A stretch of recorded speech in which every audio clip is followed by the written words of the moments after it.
Hello dear students, I hope you all are fine and safe at your home. So today we proceed with our topic number 2 of chapter number 10, that is partition values. In this we will discuss about quartile, decile and percentile.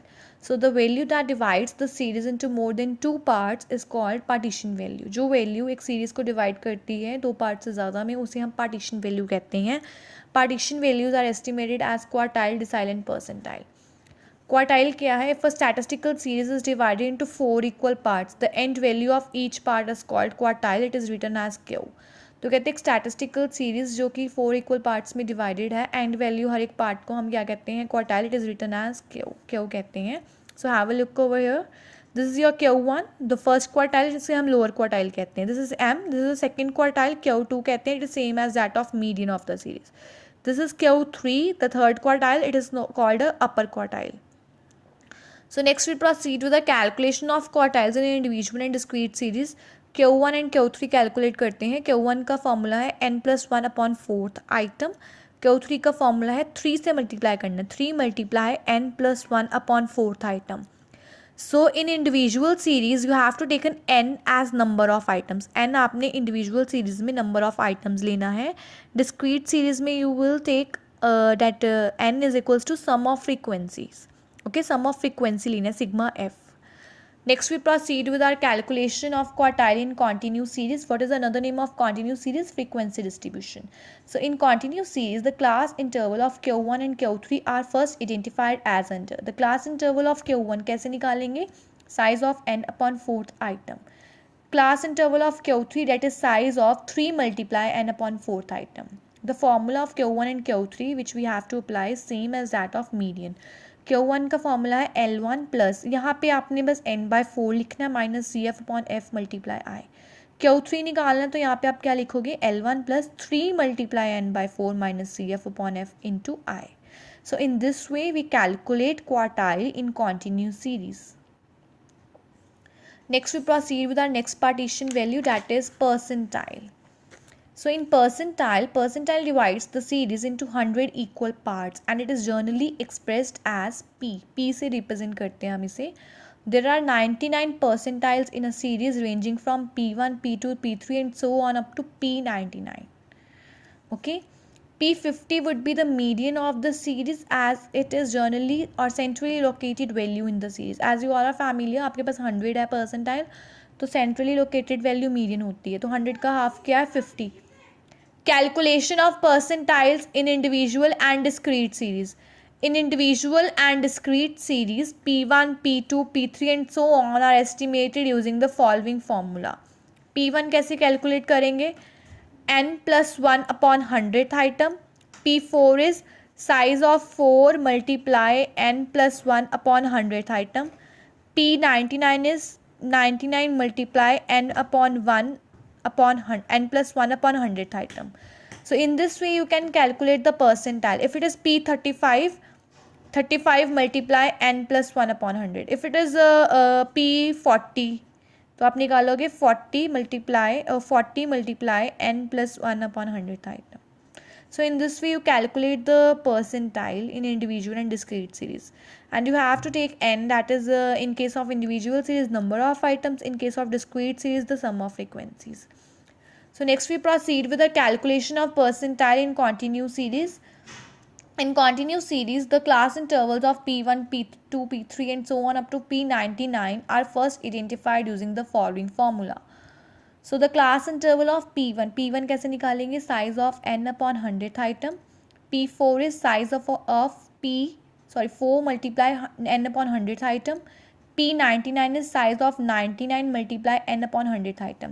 If it is P35, 35 multiply n/100th item निकाल लिया. उसके बाद formula apply करोगे L1 plus 35 multiply n/100 minus CF/F into I. In case of P1, L1 plus n/100 minus CF/F into I. So you have to apply the same formula as that of median. बस यहाँ पे हम n/2 लिखते हैं median में. तो यहाँ पे जो आपके क्लास इंटरवल्स आपने कैलकुलेट करने हैं उनकी वैल्यू आएगी. So in this way we calculate percentile in continuous series or frequency distribution. Next we are having your third partition value, that is decile.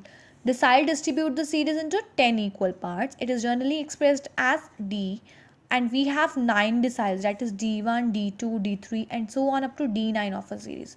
So firstly we proceed with our calculation of deciles in individual and discrete series. So D1 कैसे निकालेंगे, n plus 1 upon 10th item. D4 4 multiply n plus 1 upon 10th item. D9 9 multiply n plus 1 upon 10th item. Okay, the same difference in individual series, n is number of items, in discrete series sum of frequencies. Next we proceed with our calculation of deciles in continuous series or frequency distribution. So D1 कैसे निकालेंगे, n upon 10, इसमें 10 आएगा कि decile क्या होता है, it divides it into 10 equal parts.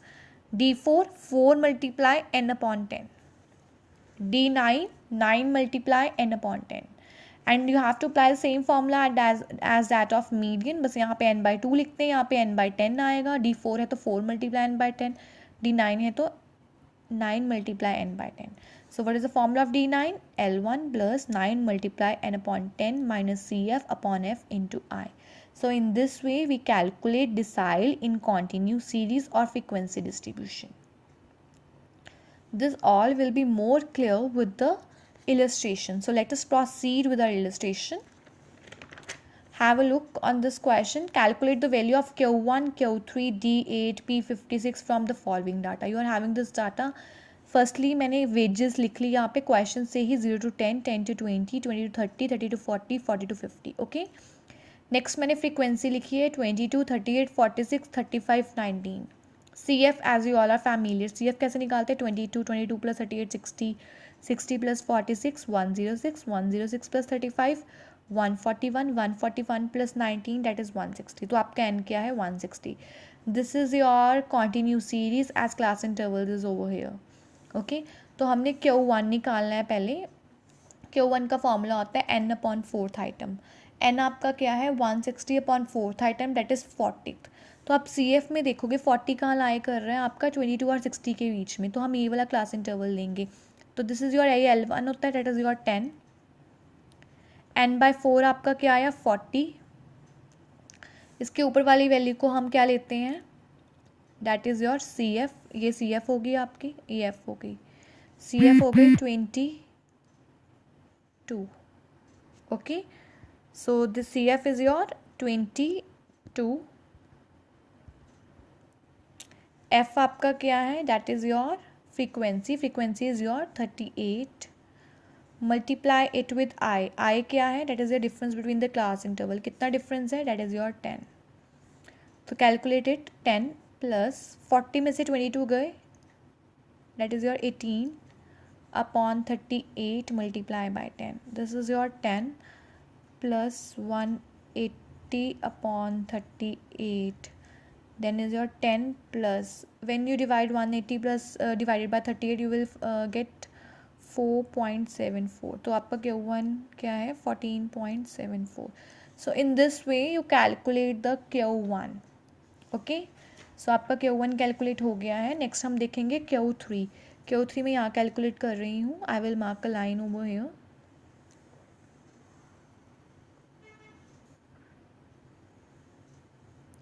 Q3 का formula क्या है, 3 multiply n upon 4th item. 3 n क्या है, 160 upon 4th item. So as you all are familiar, 160 divided by 4 is 40. 40 को 3 से मल्टीप्लाई करेंगे, 120th. सो 120th आपका कहाँ लाई कर रहा है, 106 और 141 के बीच में. तो आपकी क्लास इंटरवल यहाँ पे क्या होगा, 141 वाला. This is your class interval. तो यहाँ लिख लो आपका इट लाइज इन L1 कितना है, दैट इज़ योर 30. तो ये क्लास इंटरवल का L1 क्या है, 30. फ्रीक्वेंसी क्या है, दैट इज़ योर 35. CF इसके ऊपर वाला लेते हैं, 106 is your CF. So what is the formula of Q3, that is I. यहाँ पे I भी लिख लो, क्लास इंटरवल का डिफरेंस 10 है. That is your L1 3 multiply n by 4 minus CF upon F multiply with I. L1 क्या है, 30 plus 3 to n by 4 कितना आया, 120. CF क्या है, ये क्लास इंटरवल था, इसके ऊपर वाली वैल्यू CF होती है, इट इज़ 106. एफ है 35 multiply with I that is 10. So 30 plus 120 में से 106 गए, that is your 14.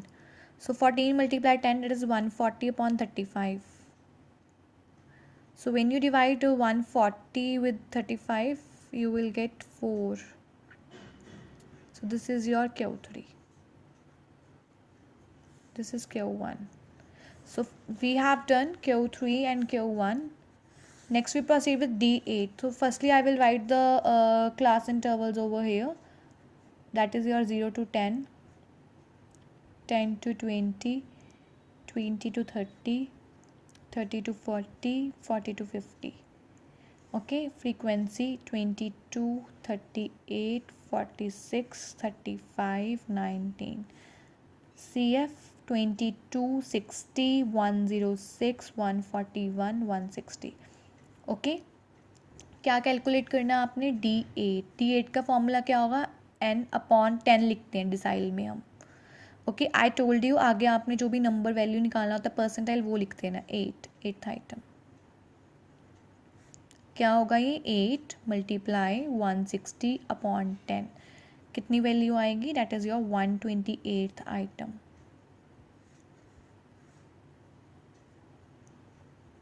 So have a look, यहाँ पे 128 कहाँ लाए करेगा? 106 और 141 में. तो ये आपकी क्लास हो गई. तो इसमें आपका L1 क्या है? 30. F ये होता है दैट इज़ 35. CF ऊपर वाली value 106. I is 10. So apply the formula of D8 that is L1 plus, यहाँ पे मैंने आपको बताया n/2 निकालता, तो यहाँ पे मैंने 8:n/10 निकाला, वो लिख देना आपने. Minus CF upon F multiply with I. L1 क्या है? दैट इज़ योर 30 जो क्लास इंटरवल का लोअर लिमिट होती है. 8:n/10 कितना है? 128. CF ये क्लास इंटरवल है, ऊपर वाली वैल्यू CF लेते हैं दैट इज़ योर 106. F कितना है? इसके सामने वाली value that is 35. Multiply it with I का डिफरेंस कितना है? 10. इट इज़ 30 प्लस 128 में से 106 गए, 22 upon 35 multiply with 10. This is your 30 plus 22 multiply 10 that is 220 upon 35. So when you divide 220 upon 35, you will get 6.29. तो आपका D8 क्या है? 36.29. ओके, अब यहाँ पे ही मैं आपका परसेंटाइल का पार्ट कर देती हूँ. I'll do the part over here. Percentile है नेक्स्ट पार्ट आपका P56. क्या पार्ट है? P56. तो P56 निकालने के लिए आपने क्या लिखना है? 56 upon n upon 100. 56 multiply n upon 100 item. Okay, so 56 लिखा, n क्या है? 160 अपॉन 100 आइटम. सॉल्व करके क्या आएगा? Don't mark the bracket over है. ओके, यहाँ पे भी नहीं करनी है आपने, यहीं करो. So this you will get 89.6 item after solving this. अब इसमें देख लो 89.6 किस में लाई कर रहा है? 60 और 106 के बीच में. सो ये आपकी 20 into 30 की क्लास हो गई. तो L1 क्या है? 20. इसके सामने वाली वैल्यू क्या होती है? F 46. CF होती है ऊपर वाली वैल्यू दैट इज 60. I क्या है? 10. फॉर्मूला क्या है P56 का? L1 plus 56 multiply n upon 100 multiply minus CF upon F multiply with I. So this is your formula. आपको पता है L1 क्या है? 20. 56 मल्टीप्लाई n बाई 100 कितना है? 89.6. CF कितना है? 60. F कितना है? 46 multiply with 10. I will mark the line over here. So ये आपका आएगा 20 प्लस 89.6 में से 60 गए, that is your 29.6 upon 46 multiply with 10. ये आपका आ जाएगा 20 plus 2, when you multiply it, आप इसके ज़ीरो नीचे लेकर आओगे, इससे कट गया, आपका आएगा 296 divided by 46. So you will get 6.43 over here. So after adding it, you will get 26.43. So this is your value of P56. So in this way you calculate your partition values, okay, in case of continuous series or frequency distribution.